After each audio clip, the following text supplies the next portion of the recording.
The wind raced across the wide Wyoming plains with a sharp bite that felt more like a warning than weather. It hissed through the tall grass and rattled the loose boards on the little cabin, sitting alone on 40 acres of stubborn land. Inside that cabin lived a young woman named Rosalyn Hayes, a widow at 26, with a baby due in just 2 months and no one left to help her. That late afternoon, she stood on her porch, staring at the faraway mountains while the sun bled deep red behind them. The sky looked beautiful, the kind that might have brought her peace in another lifetime, but not now. Not since she had buried her husband, Thomas, 6 months earlier.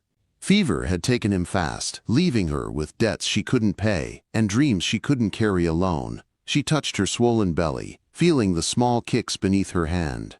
"Easy now," she whispered. "I'll figure things out, I promise." But she didn't know how. She barely had enough food to make a thin soup. The well pump kept sticking. The garden was dying. The bank in Laramie wanted $37.50 in 2 weeks. That might as well have been 1,000. The wind howled louder, shaking the window frame, and she stepped inside. The single room was dim, lit only by a weak kerosene lamp that cast long shadows across the patched walls. Her soup simmered on the stove, thin and watery, with scraps of vegetables she had saved from the garden. On the table sat her open ledger, filled with numbers that felt like stones in her stomach. She ate because her baby needed her to, not because the food had any taste left. When she finished, she read a few lines from her grandmother's old Bible, hoping for comfort, but even scripture felt heavy tonight. The loneliness pressed against her ribs. Outside, distant wolves howled, a reminder that she lived 20 miles from the nearest town, with only one neighbor 8 miles away.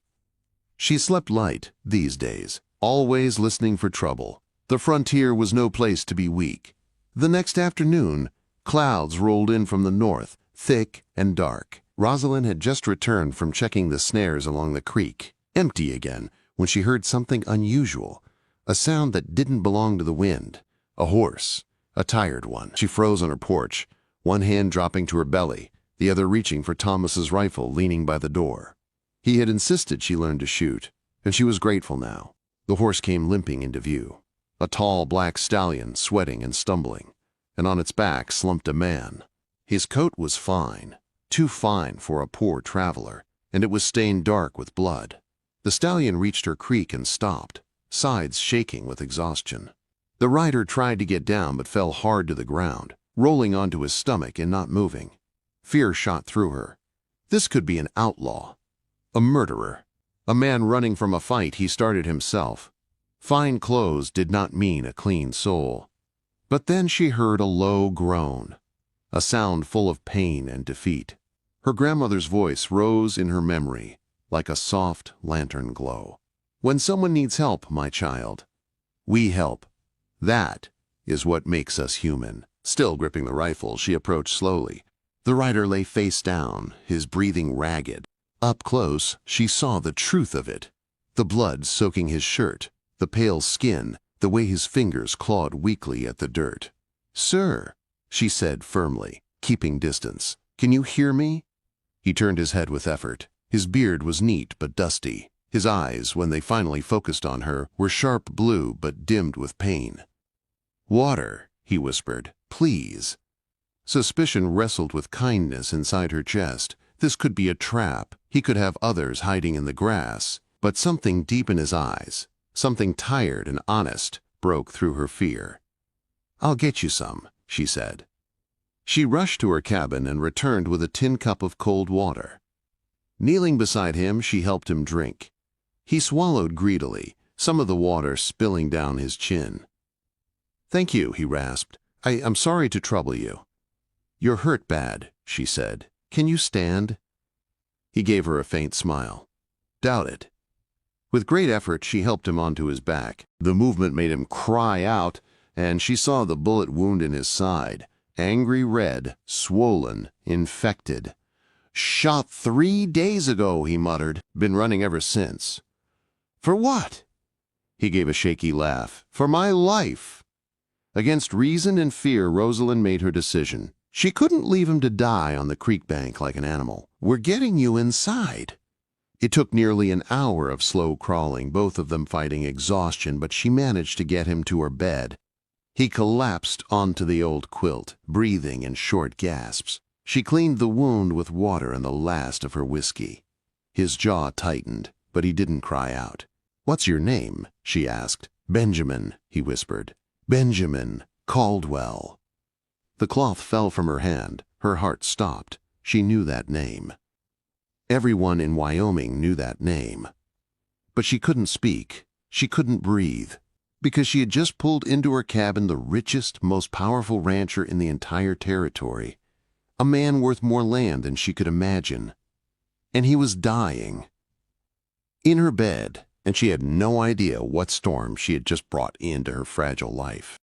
The storm clouds pressed low as evening settled over the Wyoming plains, and inside the tiny cabin, Rosalyn Hayes stood frozen beside her bed.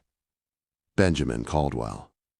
The Benjamin Caldwell, the man who owned half the territory, the man ranch hands spoke of with a mix of respect and fear, the man whose name could change a town's future with a single decision.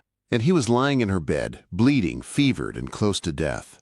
She forced her hands to move again, dipping a cloth into cool water and placing it against his burning forehead. His eyes fluttered open, blue and sharp even through the fever. You look frightened," he whispered. "I am," she admitted, her voice trembling. "Men like you don't just fall at the doorsteps of women like me." A ghost of a smile twitched at his lips. "Life has a way of ignoring our expectations." He drifted into a faint sleep, and Rosalyn lit her only lamp, careful not to waste too much oil. Outside, the wind rattled the cabin walls like restless hands. She worked quietly, cleaning his wound again, checking his breathing, offering water when he stirred. Hours passed. The fever rose. His breaths grew harder, slower, each one a fight. At one point, he murmured, "I don't want to die alone." The words hit her straight in the heart. She pulled the chair closer and held his hand gently, her thumb brushing his knuckles. "You're not alone," she whispered. Near midnight, he startled awake, reaching weakly toward his coat that lay on a chair. "My papers need to write." "You should rest." "No time," he insisted, voice rough but determined. "Please, help me sit up." She supported him, feeling his body shake with the effort. She placed a board across his lap, set out the ink and pen Thomas had once used, and watched as Benjamin Caldwell began to write with trembling hands. Each stroke took strength he barely had, but he didn't stop. Not until he filled an entire page. When he finished, he folded the paper carefully and pressed it into her hands. "Keep this safe," he whispered, almost begging. "No matter what happens, promise me." Quote, "I promise," she said, even though she didn't understand. His eyes softened. "Good woman." She tucked the paper away in her trunk beneath folded blankets. When she returned to him, he was watching her through half-open eyes. "Heard you tell me your name earlier," he rasped. "Rosalyn Hayes." "That's right. You're alone out here? No husband?" She swallowed hard. "He died 6 months ago." A look of sorrow crossed Benjamin's face. "This land, it takes the best people." "It does." His gaze drifted to her belly. "The child is your hope now." "And my fear," she admitted quietly. He nodded as if he understood exactly what that meant. Hours passed with him drifting in and out of sleep. When he woke near dawn, he was worse. Skin cold, breathing shallow, eyes clouded. "Rosalyn." His voice was barely a whisper. "I have no children, no one to carry on. My sister, she would destroy everything I built. She thinks only of money, not people." He paused, gathering the last of his strength. "I want you to take it. Everything. The ranches, the land, the accounts." Quote. Rosalyn stared at him, stunned. "Benjamin, that's impossible. You don't know me." "I know enough," he breathed. "You helped a dying man when you had nothing yourself. That's the kind of heart an empire needs." Her legs weakened, and she sank to her knees beside the bed. "I can't take your life's work. I'm just a widow trying to survive." "You're not just anything," he whispered. "You're the only person I trust right now." She tried to protest again, but he raised a trembling hand. "My will. The paper. You have it. It's legal. Signed in sound mind. Witness it for me." "Benjamin, don't do this." "I already have," he said. "That paper makes you the heir. All of it. The rocking sea. The double diamond. Every ranch I own." Her heart thudded painfully. The richest man in Wyoming, leaving it all to her? A woman who couldn't even keep rabbits out of her garden? Tears blurred her vision. "Why me?" "For mercy," he whispered, "and because you'll protect them." "The ranch hands." "Their families. My people. Evelyn wouldn't." Quote. His eyes were beginning to dull, losing the sharpness they once held. "Listen, the safe," he said, voice close to fading. "At the rocking sea, behind the mountain painting. Combination is March 15th, 31, Margaret's birthday. Benjamin, please rest. You must remember," he insisted, "there's gold, money, enough to keep you safe until the courts settle things." A sudden rattle caught in his chest. His fingers clutched hers weakly. "One more thing," he whispered. "My sister will come. She will fight you, hurt you if she can. Don't let her win." Rosalyn leaned over him, tears falling freely now. "Benjamin." His eyes softened, and for a moment he seemed to see something far away. "Margaret," he breathed, "I see you." Then, with one final exhale, Benjamin Caldwell, the man who owned nearly every ranch in Wyoming, went still. The lamp flickered, the wind quieted. And Rosalyn Hayes sat alone beside the bed, holding the hand of the most powerful man she had ever met, who had just made her heir to an empire she never wanted. The early morning light crept into the cabin, soft and pale, as Rosalyn Hayes sat beside the still body of Benjamin Caldwell. The quiet inside the small room felt heavier than any storm she had weathered on the Wyoming plains. She held his lifeless hand for a long time, unable to move, unable to believe what had just happened. A poor widow one day, heir to a vast empire the next. It felt unreal, frightening, and impossible. But reality came crashing back quickly. She had promised him she would keep his papers safe. She had promised she would try. And now she would have to keep those promises. She cleaned him gently and covered him with her best quilt. Then she saddled his black stallion and rode into Laramie to report his death. The ride felt strange, his fine horse beneath her, her body heavy with child, and the fear in her heart growing stronger with every mile. When she reached town, everything changed faster than she could have imagined. The sheriff listened, stunned. Word spread. A telegram went out to the Rocking Sea Ranch, and within hours, the funeral was arranged. Cowboys from Caldwell's lands rode in, their hats low with grief. Jake Morrison, the foreman Benjamin had trusted, introduced himself with a firm handshake and respectful quiet. "Ma'am," he said gently, "Mr. Caldwell sent word months ago. If something happened to him, we were to help you, all of us." The words brought tears to her eyes. She needed help more than ever. 3 days later, the quiet funeral ended, and Rosalyn rode back to her cabin alone. But she didn't stay alone for long. Late that afternoon, a sudden cloud of dust rose on the road. Horses, carriages, expensive ones. Rosalyn's heart tightened. She stepped onto her porch and reached for Thomas's rifle. The riders stopped in front of her cabin. 2 black carriages, 6 mounted men, all dressed in matching dark coats, too fine, too polished, too dangerous. The door of the first carriage opened, and out stepped a tall woman in black silk, her silver hair pinned in a perfect style. Her face was sharp, her eyes cold. Evelyn Caldwell Whitmore, Benjamin's sister. She looked Rosalyn up and down with a sneer. "So you're the little widow who claims my brother left his empire to her?" "Not claims," Rosalyn said, keeping her voice steady. "He did." Evelyn stepped closer to the porch. "Give me the papers, all of them. They belong to the family." "No," Rosalyn said simply. Evelyn stared at her, disbelief turning into fury. "You stupid, simple woman. You're pregnant, alone, and broke. You can't handle this." Hand over the will and I'll give you $500. More money than you've ever seen." Rosalyn felt the baby kick inside her. She felt the fear tighten her chest. But she also felt something else. Benjamin's trust. "No," she said again. Richard, Evelyn's spoiled son, pushed forward angrily. "Do you even know who you're talking to? My grandfather built this empire." "And your uncle didn't trust either of you with it," Rosalyn replied. Evelyn's face twisted. "I will destroy you. I will make sure the bank evicts you today. I will freeze every penny. You will give birth in the dirt." Rosalyn didn't flinch. "I'll see you in court."